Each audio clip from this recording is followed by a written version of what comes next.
After losing 3 games in a row, the Raptors are ready to make some changes and have recalled Barton and Koloko up from the G League, despite the Raptors 9-5 being in the middle of a playoff push themselves. So in today's video, we're going to showcase exactly what sort of role we can expect from the players and what difference can they make on the court. Let's get into it.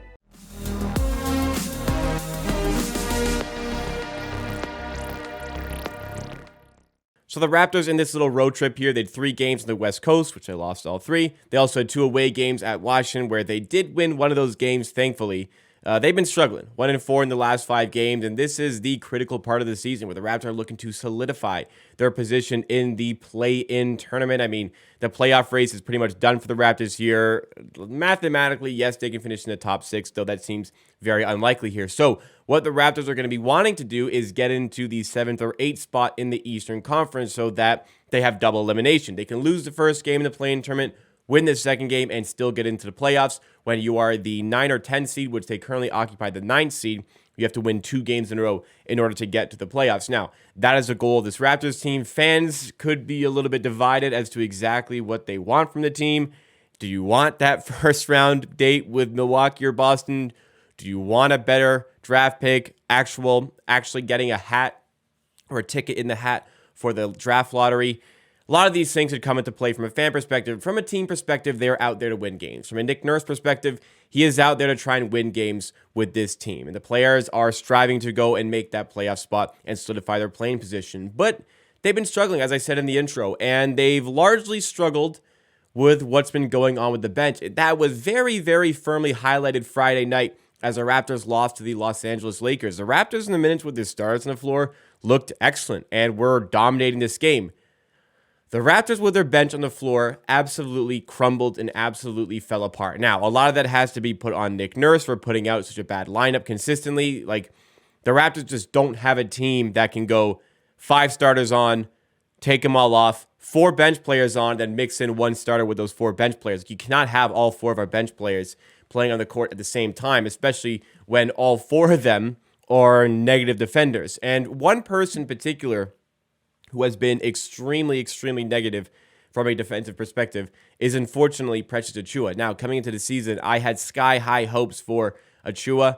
Even when he returned from injury shortly before the All-Star break, he was making a really good run. He was hitting his threes, playing solid defense. Defense has been a concern all throughout the season, which itself is surprising, but at least there were some offensive flashes. But lately, like Achiuwa at the rim is just a black hole on defense. When he's defending in isolation, he's statistically one of the worst one-on-one isolation defenders in the entire NBA. And on offense, he's not hitting his threes. He has no IQ with the ball in his hands. He's not finishing at the rim. He is like literally doing nothing positive for this team. And it was an unfortunate time where we were on that road trip. And in the same time we were on that road trip, obviously, being away from Toronto makes it difficult to call up players from 9-5 to do double duty or play games each night. You know, a 9-5 game, then a Raptors game, then a 9-5 game. It's difficult. You can't do that when you're on the West Coast. So the Raptors, knowing that the G League team, the 9-5, was in a very, very important stretch of the season where they're trying to make the playoffs, well, they gave off some of the key players that could have really helped the team here. Koloko is certainly one of them where, hey, we were not protecting the rim, and even when Achiuwa got in foul trouble, Thaddeus Young was doing that job, and he's been a disaster on defense in the last stretch, or maybe all through the season. It seemed like, hey, Koloko could do a job there. Point of attack defense struggled, and ball handling on offense struggled, and that's something that Jeff Dowden has showcased to really help us with. There was a stretch of the season shortly after the Jakob Poeltl trade where Jeff Dowden was getting a good amount of minutes, and he was doing well on offense. You know, he wasn't doing too much. He was making the right decisions to get the best out of his teammates, and on defense, he was working hard. He's not the best defender, but a solid point of attack defender who had the intensity that we required to make it a positive impact on the floor. And it's just 2 guys who are positively impacted the team, more so Jeff Dowden. Koloko earlier on in the season had a big impact, but has kind of faded off as the season's gone on, as teams have caught up to the way he plays, though it can't be much worse than Achiuwa right now. In fact, I can't see it being worse, and it cannot be worse than Thaddeus Young. So, the Raptors, a couple of days before the game that is going to happen tonight against the Denver Nuggets, there was a nice 3-day break here for the Raptors. But in the days leading up to this Denver game, the 905 played a game, but still the Raptors called up Koloko and Barton, said they could not play in that game, that 9:05 game. Very important one. They did win that game, however, so good news. Because they wanted them to play in this one. The priority was on this specific game against the Denver Nuggets. So it kind of gave us an indication here that the Raptors wanted to reintegrate Koloko and Barton into what they've been doing here. And listen, if they pull them out of the G League to miss a game, thankfully the Raptors 9-5 won the game, but risking that game to call them up to the Raptors just to not play would be surprising.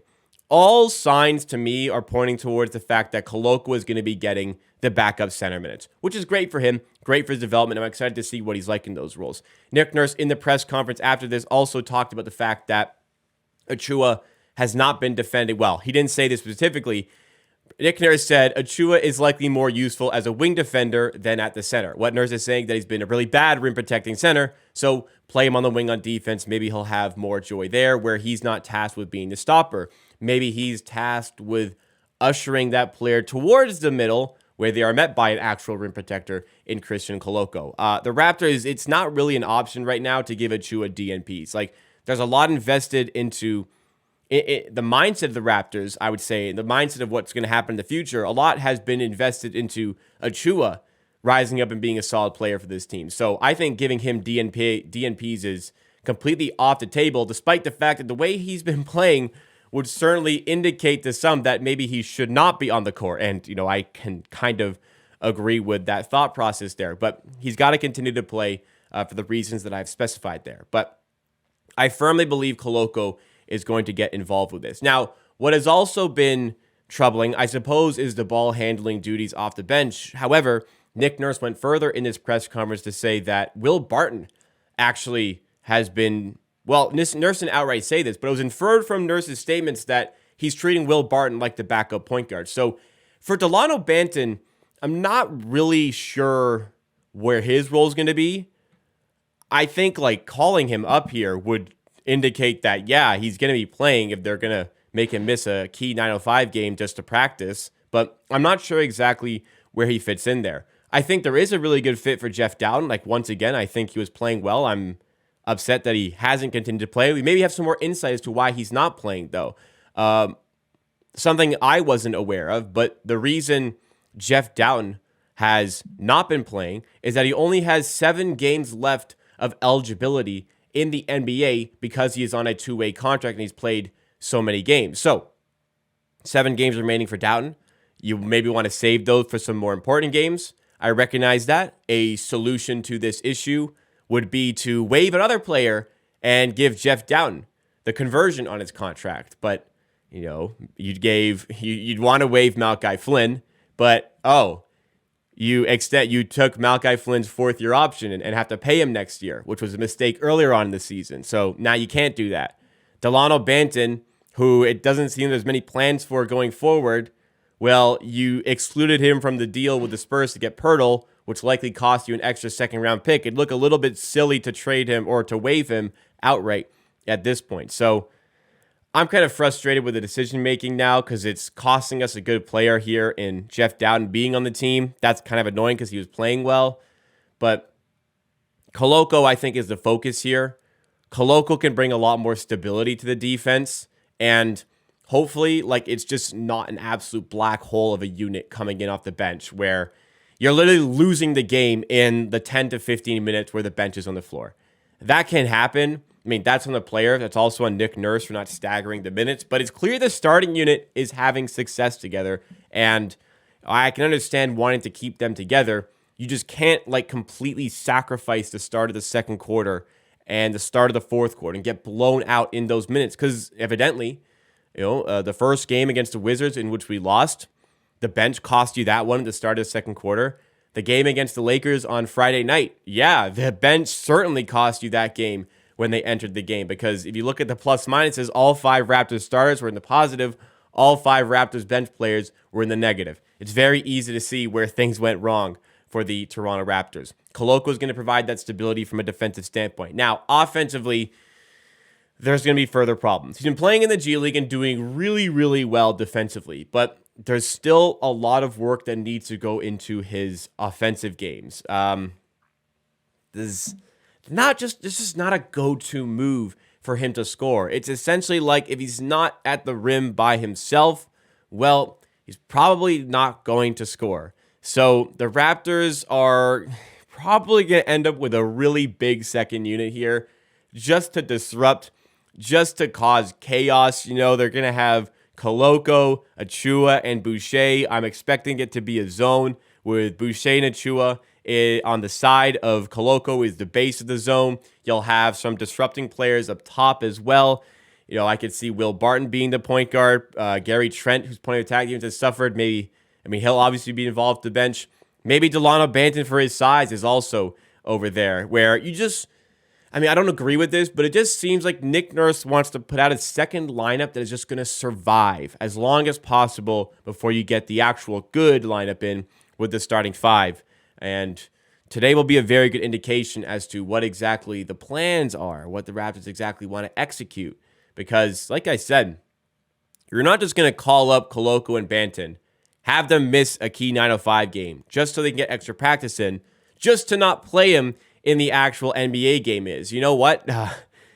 At this point, with what I've seen this season, it wouldn't ultimately be extraordinarily surprising for the Raptors to go and do that. I sincerely hope that they don't do that, but I have to imagine at least Koloko will have some involvement with this game. So let's see how all of this shakes out. I'm excited to see what goes down. Raptors need as many wins as they can get. Hopefully Koloko and, to a lesser degree, Banton can help us achieve that. Drop a like if you enjoy videos like this. Subscribe to the channel for additional Raptors content. Also, sometimes some general NBA content as well. Around my head right now are the other channels in the Amateur Hour Production Network. I want to focus on the red one, my main channel, on the road to 14,000 subs. All Raptors content, better quality than these ones. This is just, the extra channel, but check that out as well. And I'll see you again next time for more from Amateur Hour TV.